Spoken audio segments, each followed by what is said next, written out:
Hello दोस्तों, आप सभी का स्वागत है समसामयिक घटना चक्र के इस ऑनलाइन प्लेटफॉर्म पर। आज मैं आप लोगों के बीच उपस्थित हूं और मैं यहां पे अंतरराष्ट्रीय परिदृश्य के बारे में जितने भी महत्वपूर्ण करंट अफेयर आपके परीक्षा के दृष्टिकोण से इंपॉर्टेंट है अंतरराष्ट्रीय परिदृश्य के अंतर्गत, उस पर हम लोग चर्चा करेंगे। सभी अंतरराष्ट्रीय खबरें एक ही वीडियो में सम्मिलित किए जाएंगे और ये अक्टूबर माह का पार्ट 2 है। इससे पूर्व में पार्ट 1 आ चुका है जिसमें 1 अक्टूबर से लेके 15 अक्टूबर तक के बीच की जितनी भी महत्वपूर्ण खबरें थी उनको सबको संकलित कर आपके बीच प्रस्तुत किया गया था। आज इस वीडियो में हम लोग पार्ट 2 पे चर्चा करेंगे जिसमें 15 अक्टूबर से लेके 31 अक्टूबर तक के जितने भी महत्वपूर्ण इवेंट्स हुए हैं अंतरराष्ट्रीय स्तर पर उन सभी को यहाँ पे सम्मिलित किया गया है। और इससे क्या होगा कि जितने भी जो अंतरराष्ट्रीय परिदृश्य से उनसे संबंधित जो भी आपके करंट अफेयर है वो आपके परीक्षा के दृष्टिकोण से महत्वपूर्ण है, वो आपके यहां से कवर हो जाएंगे। ठीक है, तो आइए हम लोग बात करते हैं भारत मलावी व्यापार सम्मेलन के बारे में। पहला हमारा पॉइंट है भारत मलावी व्यापार संबंध। ठीक है, देखते हैं।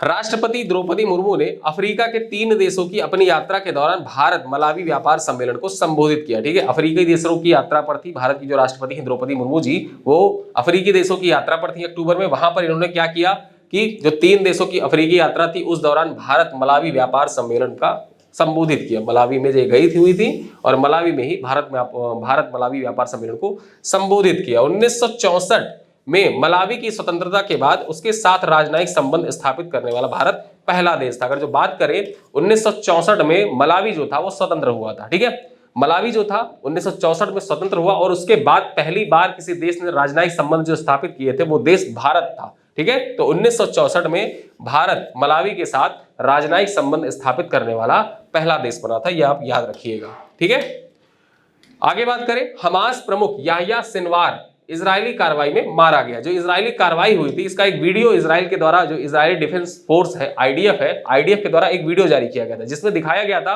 कि कैसे याह्या सिनवार जो है वो एक कुर्सी पर बैठा हुआ है और वहां पे क्या हुआ कि पहले तो स्ट्राइक की गई, एयर स्ट्राइक की गई और सारी चीजें ध्वस्त हो गई। उसके बाद एक ड्रोन भेजा गया। ठीक है, ड्रोन के माध्यम से देखा जा रहा था कि याह्या सिनवार कहां पे बैठा हुआ है। वो एक कुर्सी पर बैठा हुआ था और वहीं पर वो तलवार था या कोई रॉड थी, उस रॉड को उसने ड्रोन पे फेंक के मारा था। ये वीडियो इजरायली डिफेंस फोर्स के द्वारा जारी की गई थी। ठीक है, उसके बाद होता क्या है कि एक स्नाइपर के माध्यम से याह्या सिनवार को गोली मारकर हत्या उसकी कर दी जाती है, उसको मार दिया जाता है। ठीक है, और ये याह्या सिनवार जो था वो एक टाइम पे इजराइल में ही कैद था। इजराइल की कैद से ये छूटा हुआ एक कैदी था। और वो कैदी कैसे छूटा था, तो कुछ इजरायली नागरिकों को बंदी बना के रखा गया था। ठीक है, इजरायली नागरिकों को बंदी बना के रखा गया था और बदले में क्या कि हमास ने कहा था कि आप हमारे जो बंदी इजरायली नागरिक हैं उनको छोड़ने के लिए, जितने कैदी थे उन कैदियों को छोड़ने का प्रस्ताव रखा था हमास ने। तो क्या किया था इजराइल ने कि जितने कैदी थे उन कैदियों को, सारे कैदियों को छोड़ दिया था,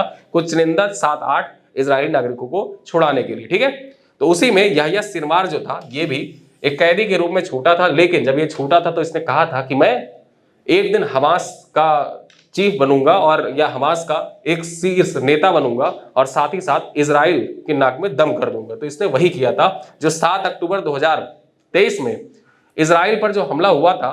ठीक है, जो जिसको नाम दिया था हमास के द्वारा अल अक्सा फ्लड नाम दिया गया था, उसका जो मास्टरमाइंड था वो मास्टरमाइंड कौन था, कि यही याह्या सिनवार था। ठीक है, ऑपरेशन का नाम क्या था, ऑपरेशन अल अक्सा फ्लड नाम दिया था हमास के द्वारा। और बदले में जो इजराइल के द्वारा चलाया गया ऑपरेशन था उसका नाम क्या दिया गया था, उस ऑपरेशन का नाम था operation iron sword. Operation iron sword नाम दिया था इजराइल ने। ठीक है, हमास ने नाम दिया था अल अक्सा फ्लड, इजराइल ने नाम दिया था आयरन स्वार्ड।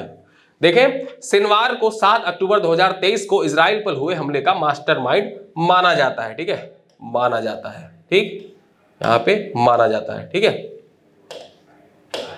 आगे देखें, नॉर्थ कोरिया ने अपने संशोधित संविधान में साउथ कोरिया को शत्रुतापूर्ण राज्य के रूप में परिभाषित किया है। आपसे परीक्षा में पूछा जा सकता है। अभी देखिए, जो मिडिल ईस्ट है वहां पे तो युद्ध की स्थिति चल ही रही है। ठीक है, साथ ही साथ में रूस यूक्रेन का वाद भी चल रहा है और एक तरफ नॉर्थ कोरिया और साउथ कोरिया के बीच में विवाद उत्पन्न हो गया है। विवाद लगभग शुरू हो चुका है। शुरू क्या हुआ, जो साउथ कोरिया है, जो नॉर्थ कोरिया है, और नॉर्थ कोरिया का यह कहना है कि साउथ कोरिया बार बार ड्रोन भेज रहा है। ठीक है, north Korea south Korea north Korea पर बार बार ड्रोन भेज रहा है, अगर ये बार बार ड्रोन भेजेगा तो हम उस पर हमला कर देंगे, ठीक है, ऐसा कह रहा है नॉर्थ कोरिया। ठीक है, तो नॉर्थ कोरिया ने कहा है कि हमारे, देखिए नॉर्थ कोरिया और साउथ कोरिया के बीच में कहा जाता था कि कोरिया वॉर खत्म हो जाए पूरी तरीके से और कोरियन पेनिनसुला जो है वो आपस में एक हो जाए, ऐसा प्रस्ताव था। लेकिन जो हाल फिलहाल की स्थिति बन रही है उस स्थिति को देखते हुए कहा नहीं जा सकता कि जो नॉर्थ कोरिया और साउथ कोरिया, ठीक है, कि जो स्थिति है वो एक हो पाएगी। ठीक है, तो यहीं पर जो नॉर्थ कोरिया है उसके द्वारा क्या किया गया है, नॉर्थ कोरिया के द्वारा अपने संशोधित संविधान में जो साउथ कोरिया है, ठीक है, दक्षिण कोरिया है, उसको शत्रुतापूर्ण राज्य के रूप में परिभाषित कर दिया गया है कि ये हमारा राज्य जो है, जो राज्य है साउथ कोरिया, ये शत्रुतापूर्ण राज्य है, हमारे साथ इसके शत्रुतापूर्ण संबंध है। किम जोंग उन, इनको आप जानते ही होंगे, नॉर्थ कोरिया के तानाशाह हैं। ठीक है, आगे बात करें, भारत ने युद्धग्रस्त लेबनान में विस्थापितों की सहायता के लिए 33 टन मानवीय सहायता भेजी है। लेबनान में विस्थापितों के लिए 33 टन मानवीय सहायता किसके द्वारा भेजी गई है, तो भारत के द्वारा भेजी गई है। अगर इन 33 टन मानवीय सहायताओं में देखा जाए तो खाने पीने के साथ साथ में, ठीक है, जो दवाइयां हैं वो दवाइयां भी भेजी गई हैं। ठीक, दवाइयां भी भेजी गई हैं। कहां भेजी गई है, लेबनान में भेजी गई है। हिजबुल्लाह यहीं का जो संगठन है, हिजबुल्लाह संगठन, वो कहां से संबंधित है, तो वो लेबनान से उसका संबंध है। हिजबुल्लाह, हमास, ठीक है, और इजराइल, ये सब पिछले एक सालों में चर्चा में बहुत ज्यादा रहे हैं। आगे देखा जाए, अपने अगले पॉइंट पे आते हैं। FBI ने आतंकी पन्नू की हत्या मामले में भारत सरकार के खुफिया विभाग के रॉ के पूर्व कर्मचारी विकास यादव को आरोपित किया है। ठीक है, मोस्ट वांटेड डिक्लेयर किया है FBI के द्वारा। जो पन्नू है, ठीक है, पन्नू जो है खालिस्तानी एक्टिविस्ट और जो आतंकवादी है पन्नू, ठीक है, उसके हत्या का प्रयास, ऐसा कहा जा रहा है कि उसकी हत्या के प्रयास के लिए जो विकास गुप्ता, निखिल गुप्ता, ठीक है, निखिल गुप्ता और ये क्या नाम है इनका नाम है विकास यादव, ये दो लोग प्लान बना रहे थे। ठीक है, तो रॉ के जो विकास यादव है खुफिया विभाग के, उनको FBI के द्वारा मोस्ट वांटेड डिक्लेयर किया गया है। ठीक है, तो ये आपके परीक्षा के दृष्टिकोण से इंपॉर्टेंट है। किसे मोस्ट वांटेड FBI के द्वारा डिक्लेयर किया गया, विकास यादव को डिक्लेयर किया गया है, ये रॉ के एजेंट थे। ठीक है, आगे बात करें, IIT मद्रास दुबई में स्थापित करेगा शोध और नवाचार केंद्र। कौन सा IIT दुबई में नवाचार केंद्र स्थापित करने जा रहा है, तो IIT मद्रास ऐसा स्थापित करने जा रहा है। कहां पे, दुबई में। तो IIT मद्रास अपना पहला अंतरराष्ट्रीय शोध और नवाचार उद्यमिता केंद्र वर्ष 2025 में लॉन्च करेगा। कब लॉन्च करेगा, वर्ष 2025 में लॉन्च किया जाएगा। और कहां पे होगा, तो ये दुबई में स्थापित किया जाएगा। यह केंद्र संयुक्त अरब अमीरात के दुबई में स्थापित किया जाएगा। ठीक, UAE में स्थापित किया जाएगा, UAE की राजधानी है दुबई। IIT मद्रास। आगे देखें, पाकिस्तान ने अपने मुख्य न्यायाधीश का कार्यकाल को सीमित कर 3 वर्ष करने का निर्णय लिया है। ठीक, याहिया अफरीदी पाकिस्तान के 31वें, जब चर्चित व्यक्ति मैं आपको बता रहा था, तो याहिया अफरीदी जो है वो पाकिस्तान के 31वें मुख्य न्यायाधीश बने हैं। और पाकिस्तान ने क्या किया है, संशोधन किया है अपने संविधान में और अब कहा है कि जो वहां के मुख्य न्यायाधीश होते हैं, उनके जो चीफ जस्टिस होते हैं, उनका कार्यकाल घटा दिया गया है। कार्यकाल कितना कर दिया गया है, तो 3 वर्ष कर दिया गया है। आपसे एग्जाम में पूछा जा सकता है कि पाकिस्तान के द्वारा हाल ही में अपने मुख्य न्यायाधीश के कार्यकाल की अवधि घटा के कितने वर्ष कर दी गई है, तो 3 वर्ष उनके कार्यकाल की अवधि घटा के कर दी गई है। और याहिया अफरीदी जो है वो पाकिस्तान के नए मुख्य न्यायाधीश बने हैं। ये आपके परीक्षा के दृष्टिकोण से दोनों पॉइंट इंपॉर्टेंट है, याद रखिएगा, एग्जाम में आपसे पूछा जा सकता है। आगे देखें, इंडोनेशिया में 57 वर्षों बाद सबसे बड़ा मंत्रिमंडल गठित किया जाएगा। इंडोनेशिया, ठीक, प्रोबोवो सुबियंतो के नेतृत्व में इंडोनेशिया में नया मंत्रिमंडल गठित किया जाएगा। और इसमें टोटल कितने सदस्य होंगे, तो 109 सदस्य होंगे। ठीक है, प्रोबोवो सुबियंतो यहाँ के राष्ट्रपति हैं, ठीक है, ने 109 सदस्यों वाले मंत्रिमंडल का गठन किया है। इस प्रकार क्या हो जाता है कि इंडोनेशिया का जो 57 वर्षों बाद सबसे बड़ा मंत्रिमंडल गठित किया गया इंडोनेशिया में। ठीक है, आगे देखिए, आस्कर हैरिकेन, एक हैरिकेन है आस्कर तूफान। ठीक है, क्यूबा, बहामास और तुर्किश और कैकोस द्वीप के इस तूफान को लेकर चेतावनी जारी की गई है। ठीक है, तो कहां पे ये तूफान आया था, ये तूफान जो है वो उत्तरी अटलांटिक महासागर में उत्पन्न हुआ था। यहां पे आप देख सकते हैं। ठीक, तो बहामास, क्यूबा, तुर्कस और कैकोस द्वीप समूह के तूफान वहां पे उत्पन्न हुआ था। इसका नाम क्या था? Oscar hurricane.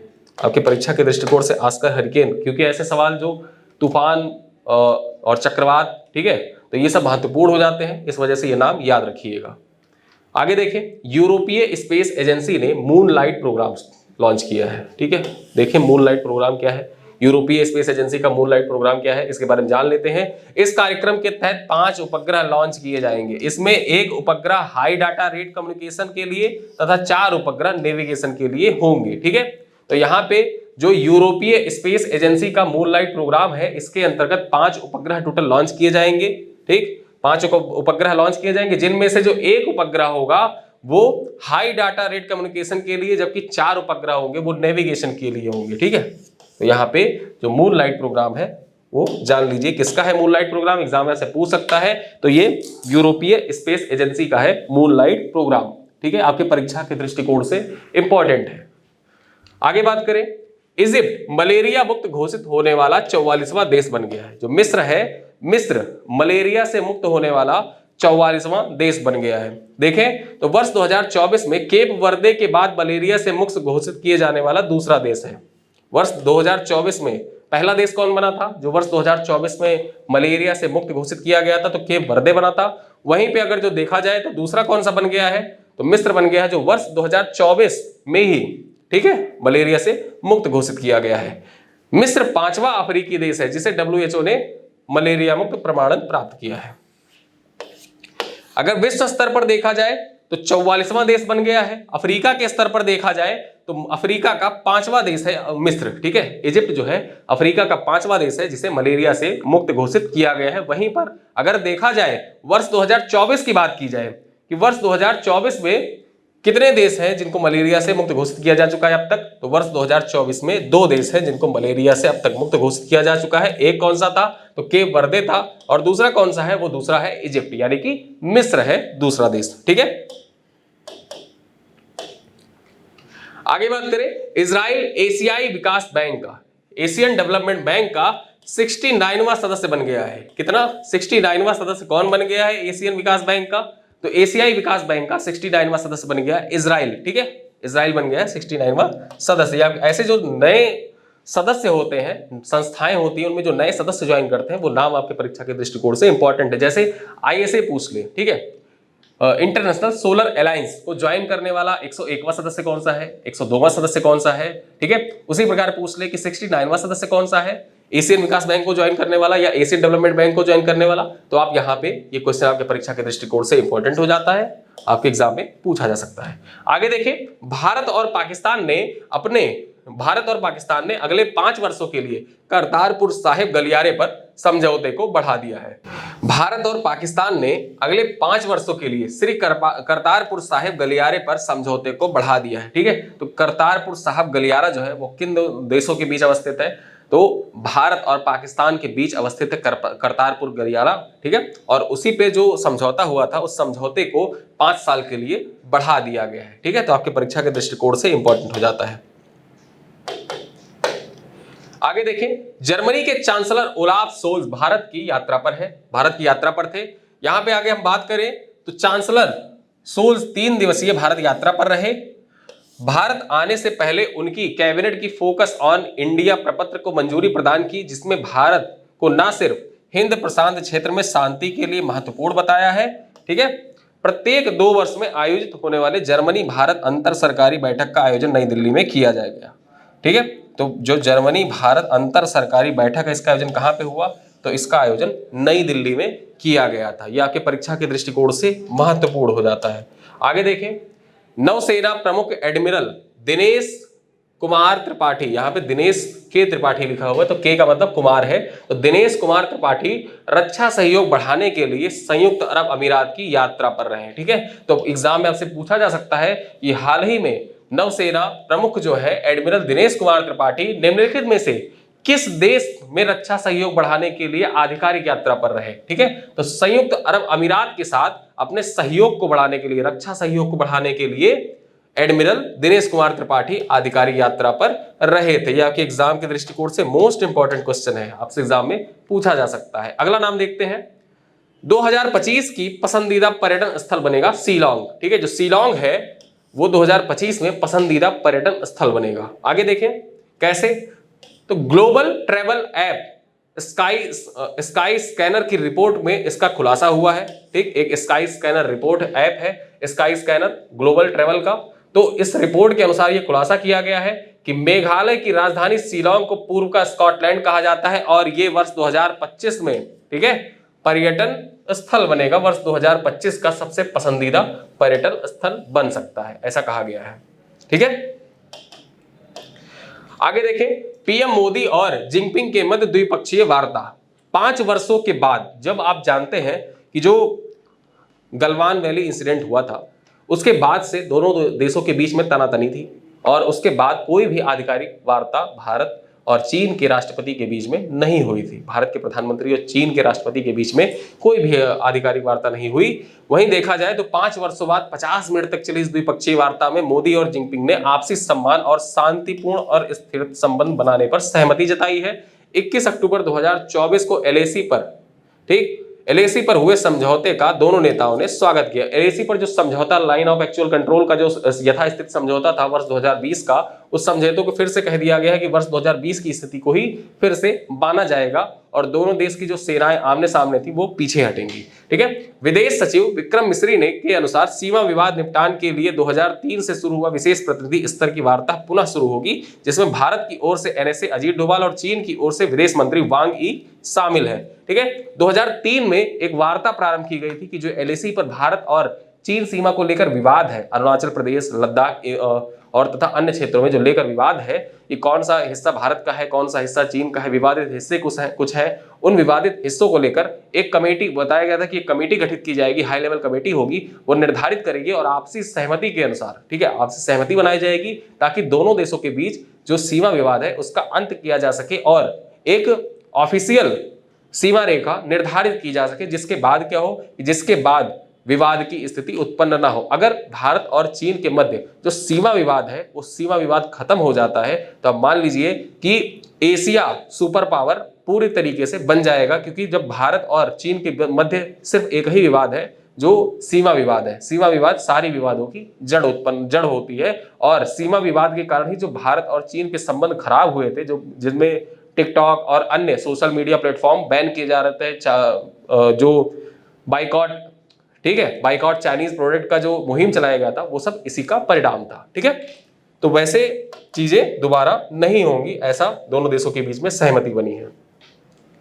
आगे बात करें, भारत में एआई कंप्यूटिंग इंफ्रास्ट्रक्चर को लेकर एनवीडिया और रिलायंस के मध्य समझौता हुआ है। तो आर्टिफिशियल इंटेलिजेंस चिप बनाने वाली प्रमुख वैश्विक कंपनी एनवीडिया कॉर्प ने के सीईओ जेनसेन हुआंग और मुकेश अंबानी की रिलायंस इंडस्ट्रीज ने भारत में एआई कंप्यूटिंग इंफ्रास्ट्रक्चर और एक नवाचार केंद्र बनाने का समझौता किया है। जो महत्वपूर्ण एआई कंपनी है, एआई कंप्यूटिंग इंफ्रास्ट्रक्चर के लिए एनवीडिया और रिलायंस के मध्य समझौता किया गया है। रिलायंस इंडस्ट्रीज के नए प्रमुख डाटा सेंटर में एनवीडिया की नवीनतम ब्लैकवेल एआई चिप का उपयोग किया जाएगा। ठीक है, तो आपके परीक्षा के दृष्टिकोण से इंपॉर्टेंट है किसके किसके मध्य समझौता हुआ है, तो एनवीडिया और रिलायंस इंडस्ट्रीज लिमिटेड के मध्य समझौता हुआ। किसके लिए? भारत में एआई कंप्यूटिंग इंफ्रास्ट्रक्चर के लिए किन के मध्य समझौता हुआ? रिलायंस और एनवीडिया के मध्य।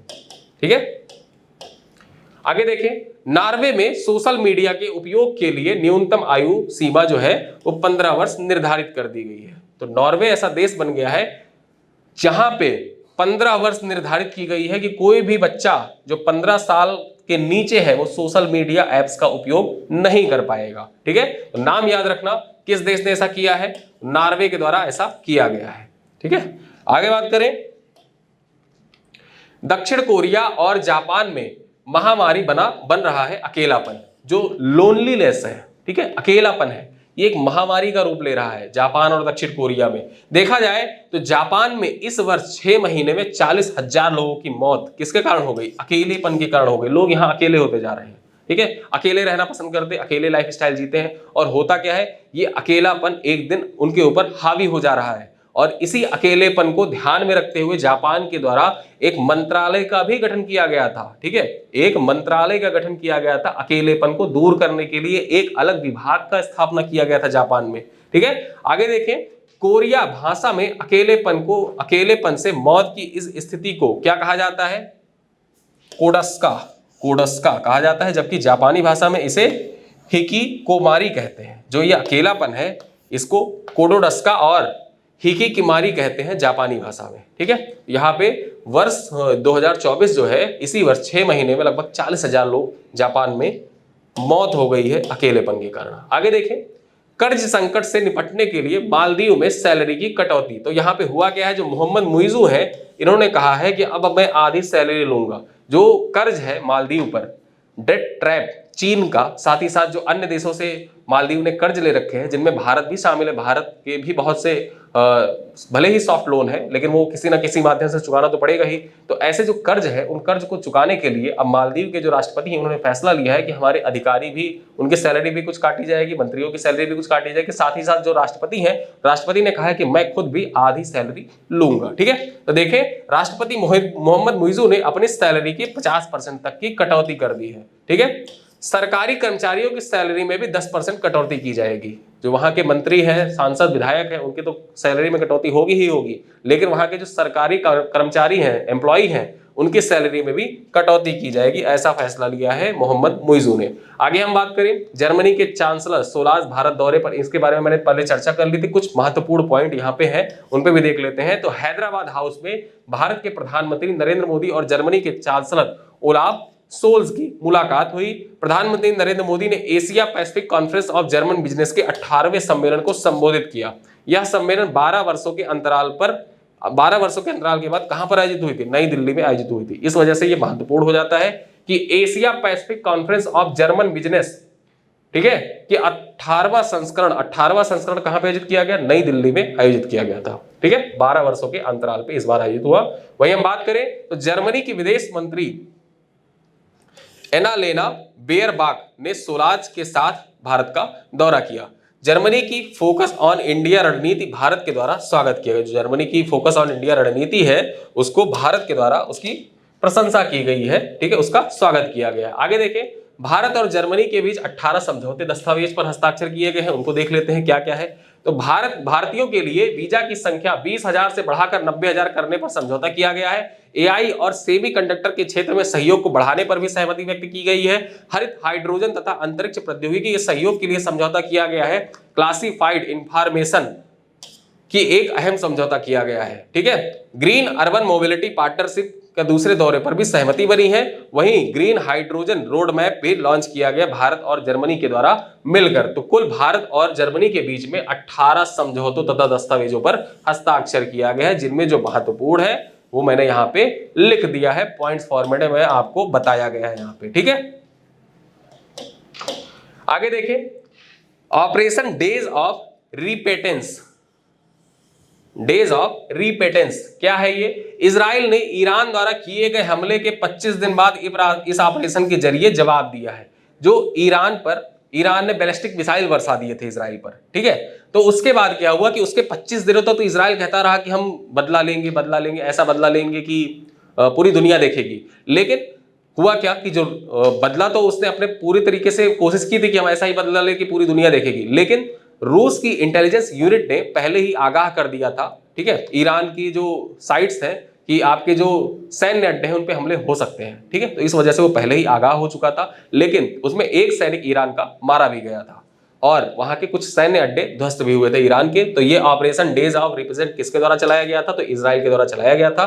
25 दिन बाद इस ऑपरेशन के जरिए जवाब दिया था। सैन्य ठिकानों को निशाना बनाते हुए हमले में इजराइल ने 100 से करीब लड़ाकू विमान इस्तेमाल किए थे, ठीक है। लगभग 100 लड़ाकू विमान इस्तेमाल किए थे ईरान पर हमला करने के लिए इजराइल ने, ठीक है। और ईरान के जो सैन्य अड्डे थे उनको ध्वस्त भी किया था। ब्रिक्स शिखर सम्मेलन में पीएम मोदी द्वारा दिए गए उपहार। ब्रिक्स शिखर सम्मेलन के ऊपर एक डिटेल्ड वीडियो कि क्या है ब्रिक्स शिखर सम्मेलन, कैसे आयोजित हुआ, क्या क्या आयोजित हुआ और इस बार जो आयोजित हुआ वो कहां पे आयोजित हुआ, उनमें क्या क्या जो आउटकम थे, सब पे मैंने डिटेल से चर्चा की थी। और वहां पे ब्रिक्स में जो उपहार दिए गए हैं पीएम मोदी के द्वारा, उन उपहारों के बारे में जान लेते हैं। तो रूस के राष्ट्रपति व्लादिमीर पुतिन को झारखंड के हजारीबाग जिले का एक सोहराई पेंटिंग भेंट किया गया। क्या? सोहराई पेंटिंग भेंट किया गया। ये सोहराई पेंटिंग कहाँ का है? तो झारखंड के हजारीबाग का सोहराई पेंटिंग है। इसको किसे भेंट किया गया है? तो व्लादिमीर पुतिन को ये भेंट किया गया है। आगे देखें तो ईरान के, ठीक है, राष्ट्रपति को mother of pearl seashell फूलदान भेंट की गई है। Mother of pearl seashell फूलदान ये है। इसको भेंट किया गया। यह महाराष्ट्र के तटीय क्षेत्रों के कुशल कारीगरी है, ठीक है, महाराष्ट्र की ये कारीगरी है जो mother of pearl seashell फूलदान है, ठीक है। तो ये किसे भेंट किया गया है? जो मसूद पेजेस्कियान है ईरान के राष्ट्रपति, उनको ये भेंट किया है पीएम नरेंद्र मोदी के द्वारा। आगे देखिए, उज्बेकिस्तान के राष्ट्रपति शौकत मिर्जियोयेव को महाराष्ट्र के वर्ली जनजाति की प्रतिष्ठित वर्ली पेंटिंग भेंट की गई है, ठीक है। तो ये है वर्ली पेंटिंग को भेंट की गई है, ठीक है। तो यहां पे हमने देख लिया कौन कौन से उपहार प्रदान किए गए हैं प्रधानमंत्री नरेंद्र मोदी के द्वारा ब्रिक्स शिखर सम्मेलन के दौरान विभिन्न राष्ट्र अध्यक्षों को। आगे देखें,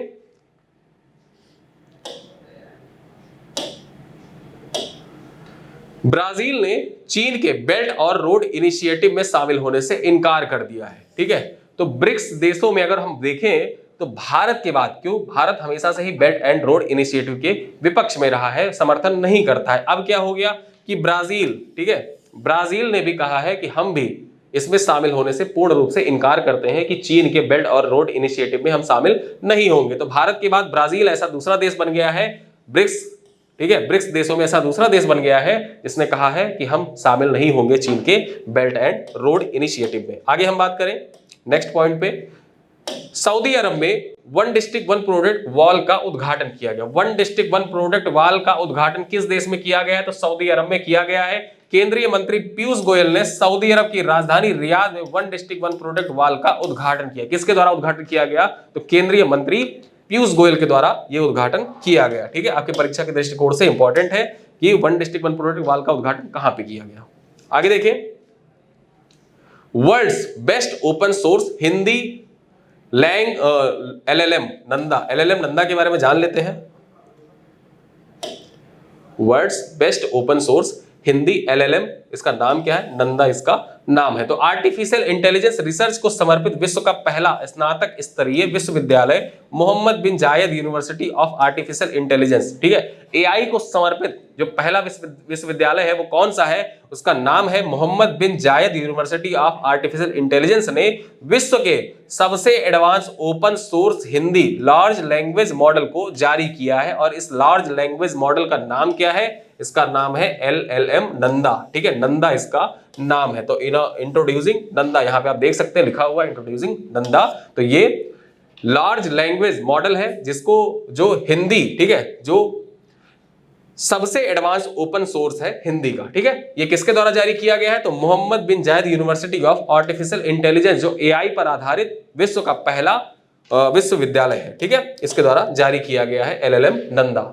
आगे देखें, इजराइल ने UN के चीफ एंटोनियो गुटेरेस पर देश में जो प्रवेश है उस पर प्रतिबंध लगा दिया। इजराइल ने कहा है कि जो UN के चीफ है एंटोनियो गुटेरेस वो इजराइल नहीं आ सकते हैं, इनको पर्सन नॉन ग्राटा, ठीक है, जिनको सम्मान नहीं दिया जाएगा, देश से बाहर कर दिया जाएगा, ऐसा घोषित कर दिया है। तो UN के महासचिव एंटोनियो गुटेरेस को इजराइल ने प्रतिबंध लगाने के साथ पर्सन नॉन ग्राटा यानी कि अस्वागत योग्य व्यक्ति घोषित कर दिया है कि इनका स्वागत नहीं किया जाएगा, UN के जो चीफ है, ठीक है।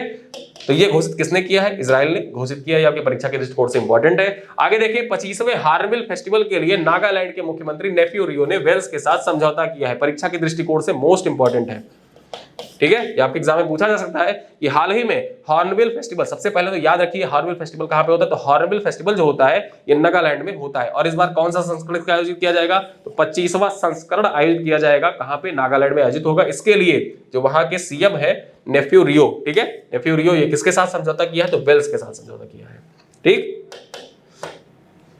आगे देखिए, बांग्लादेश के अंतरिम सरकार ने 9 सदस्यीय संविधान सुधार आयोग गठित किया है। जो बांग्लादेश की अंतरिम सरकार है, ठीक है, मोहम्मद यूनुस के नेतृत्व में, तो मोहम्मद यूनुस के नेतृत्व में जो अंतरिम सरकार है उसके द्वारा 9 सदस्यीय संविधान सुधार आयोग का गठन किया गया जिससे संविधान में सुधार किया जा सके। तो बांग्लादेशी अमेरिकी प्रोफेसर अली रियाज की अध्यक्षता में इस संविधान सुधार आयोग का गठन किया गया है जो 90 दिनों के अंदर अपनी रिपोर्ट सरकार को सौंपेगी, ठीक है। आगे देखें, ट्यूनीशिया के आम चुनाव में राष्ट्रपति कैस सईद की जीत हासिल की। जो ट्यूनीशिया है, ट्यूनीशिया अफ्रीकी देश है, यहाँ के राष्ट्रपति कौन बने हैं? इनका नाम क्या है? तो इनका नाम है कैस सईद। ये है कैस सईद, ये ट्यूनीशिया के नए राष्ट्रपति बने हैं। ऐसी व्यक्ति, ठीक है, ऐसा देश जो अंतरराष्ट्रीय खबरों में रहता है जहां के महत्वपूर्ण, जैसे अफ्रीकी देश है, यूरोपीय देश है, ठीक है, कोई ईस्ट एशिया का कोई देश है, ऐसे देश जहां पे नए राष्ट्रपति या प्रधानमंत्री की नियुक्ति होती है और वो चर्चित देश जो पिछले कुछ टाइम से कुछ विशेष कारणों से चर्चा में रहा है, तो वहां के राष्ट्रपति और प्रधानमंत्री जो नियुक्त होते हैं उनसे संबंधित क्वेश्चन आपके एग्जाम में पूछा जा सकता है। तो ट्यूनीशिया से पूछा जा सकता है अंतरराष्ट्रीय नियुक्तियों से संबंधित कि ट्यूनीशिया के नए राष्ट्रपति कौन बने। इनका नाम है कैस सईद। ठीक है, तो कैस सईद कहां के राष्ट्रपति? ट्यूनीशिया के राष्ट्रपति बने हैं। भारत और भूटान के मध्य 4 न्यायिक समझौते हस्ताक्षरित किए गए हैं। ठीक है, तो भारत के मुख्य न्यायाधीश डीवाई चंद्रचूड़ और भूटानी उनके समकक्ष जो भूटान के मुख्य न्यायाधीश हैं उनके द्वारा न्यायिक और कानूनी सहयोग को बढ़ावा देने के लिए कितने समझौते? 4 समझौतों पर हस्ताक्षर किए गए हैं। भारत के मुख्य न्यायाधीश 7 से 10 अक्टूबर के बाद भूटान की यात्रा पर रहे थे। ठीक है, भारत के जो मुख्य न्यायाधीश है वो 50वें मुख्य न्यायाधीश जो है डीवाई चंद्रचूड़ जी, ये भूटान की यात्रा पर रहे थे और वहीं पर जो इनके समकक्ष हैं, ठीक है, जो भारत के मुख्य न्यायाधीश है उनके समकक्ष भूटानी जो है व्यक्ति, उनके और इनके बीच में 4 भूटानी मतलब 4 राजनयिक जो न्यायिक समझौते हैं, ठीक है, 4 न्यायिक समझौतों पर हस्ताक्षर किया गया था। आगे देखें, निकारागुआ सरकार ने इजराइल के साथ राजनयिक संबंध तोड़ने की घोषणा की है। निकारागुआ की जो सरकार है उसने कहा है कि हम इजराइल के साथ अपने जो राजनयिक संबंध को समाप्त करते हैं। निकारागुआ जो है वो जो उत्तरी अमेरिका कॉन्टिनेंट है वहां पर अवस्थित एक देश है और अमेरिका के पास का कोई देश जो इजराइल को राजनयिक संबंध इजराइल के साथ समाप्त कर रहा है ऐसी घोषणा करने वाला निकारा देश बन गया है। ठीक है, और ये महत्वपूर्ण इसलिए हो जाता है क्योंकि यूएसए के आसपास का कोई देश है जिसने ये कहा कि हाँ ये जो इजराइल है वो गलत कर रहा है, ठीक है, वहां पे गाजा में, तो इस वजह से इसने गाजा के समर्थन में इजराइल के साथ राजनयिक संबंध खत्म करने की तोड़ने की घोषणा करी है। आगे देखें, अमेरिका और इंग्लैंड सहित 194 देशों में की जाएगी महाकुंभ की ब्रांडिंग। जो महाकुंभ आयोजित किया जाना है तो इसकी ब्रांडिंग की जाएगी 194 देशों में। 13 जनवरी 2025 को संगम नगरी में महाकुंभ का श्री गणेश होगा। महाकुंभ 2025 को वैश्विक बनाने के लिए अमेरिका, इंग्लैंड, फ्रांस, रूस, जापान, थाईलैंड, सिंगापुर, मॉरिशस और नेपाल सहित 194 देशों में इसका प्रमोशन किया जाएगा। और ये किसके द्वारा? तो जो भारतीय दूतावास है उनके द्वारा ये प्रमोशन किया जाएगा। साथ ही साथ रोड शो का भी आयोजन किया जाएगा 194 देशों में जो भारतीय दूतावास है उसके द्वारा। ठीक है, इजराइल को थार्ड दे रहा है अमेरिका। ठीक है, थार्ड इसका पूर्ण रूप क्या है? Terminal high altitude area defence. यह सामने से आने वाली बैलिस्टिक मिसाइल को मार गिराने में सक्षम है। इसे अमेरिका ने दक्षिण कोरिया, संयुक्त अरब अमीरात और गुयाम में तैनात किया है। जो अमेरिका है उसके द्वारा दक्षिण कोरिया में तैनात किया गया, संयुक्त अरब अमीरात में तैनात किया गया और गुयाम में तैनात किया गया। यह है थार्ड मिसाइल डिफेंस सिस्टम। सामने से आने वाली जो मिसाइलें हैं उन मिसाइलों को मार गिराने में यह सक्षम है। ठीक है, तो आपके परीक्षा के दृष्टिकोण से इंपॉर्टेंट है कि थार्ड डिफेंस सिस्टम कौन प्रदान कर रहा है इजराइल को? अमेरिका प्रदान कर रहा है। HDFC बैंक जो है ये सिंगापुर में अपनी शाखा खोलने वाला पहली शाखा इसने खोली है। ठीक है, तो HDFC बैंक ने सिंगापुर में अपनी पहली शाखा खोली है। तो ये महत्वपूर्ण हो जाता है, आपसे परीक्षा में पूछा जा सकता है कि सिंगापुर में अपनी पहली शाखा खोलने वाला बैंक कौन सा है? HDFC बैंक ने अपनी पहली शाखा खोली है सिंगापुर में। ठीक है, तो ये आपके परीक्षा के दृष्टिकोण से इंपॉर्टेंट है। यहाँ पे जितने भी राष्ट्रीय करंट अफेयर के अंतरराष्ट्रीय करंट अफेयर से संबंधित क्वेश्चन थे, पॉइंट थे, उन पॉइंटों पर हमने चर्चा कर ली। कुछ क्वेश्चन भी देख लेते हैं। क्वेश्चन है 21वें भारत आसियान शिखर सम्मेलन का आयोजन कहाँ पे किया गया था?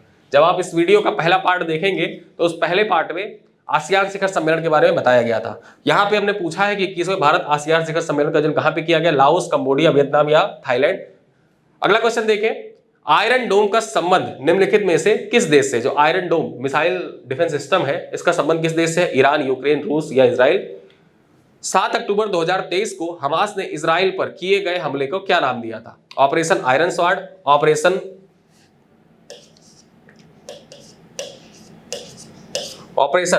अजय, ऑपरेशन अलग-सा फ्लड या ऑपरेशन शाइनिंग स्टार।